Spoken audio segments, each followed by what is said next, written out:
क्या आप लोगों को मालूम है, इस देश में ऐसी कई जगहें हैं जहां हम इंसानों को जाना मना है, लेकिन इंसान मानते कहाँ हैं। ये कहानी उन्हीं इंसानों और जगहों की है।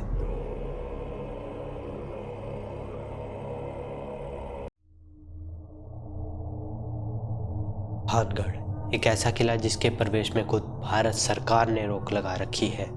आखिर ऐसा क्या है उस किले में, आइए चलकर पता करते हैं। ये कहानी रानी रत्नावती की है, जो उस समय की बहुत ही सुंदर रानी थी और उनकी सुंदरता के चर्चे पूरे राज्य में फैले थे। रानी की अब विवाह की उम्र हो चली थी, तो उनके पिता ने उनके विवाह के लिए एक समारोह आयोजित किया। उस समारोह में आसपास के राज्यों के राजा आए थे और उसी समारोह में आया था और उसी समारोह में एक जादूगर भी आया था जिसका नाम था सिंधिया।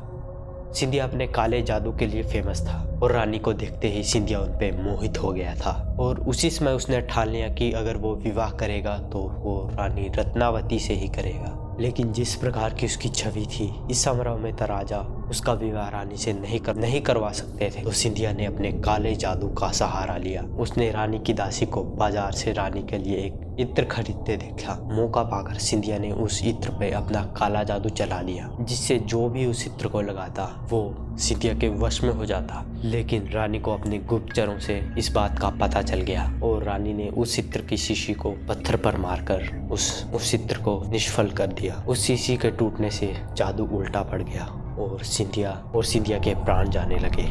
मरते मरते सिंधिया ने इस किले और इस पूरे राज्य को एक श्राप दिया कि ये किला कभी भी आबाद नहीं रहेगा और इस किले में जो भी रहेगा उसकी मृत्यु पक्की है। और इस घटना के एक साल बाद ही इस किले पर भारी आक्रमण होने लगे, जिससे कि यहाँ की संख्या बिल्कुल खत्म हो गई और रानी रत्नावती की भी मृत्यु हो गई। लेकिन सिंधिया के श्राप के कारण रानी की आत्मा इस किले में ही कैद हो गई है और स्थानीय लोगों ने कई बार रानी रत्नावती की आत्मा को इस किले में देखा है। और अगर आप इस किले के अवशेषों या फिर इस किले के इतिहास के साथ हस्तक्षेप करेंगे तो ये श्राप आपको भी लग जाएगा।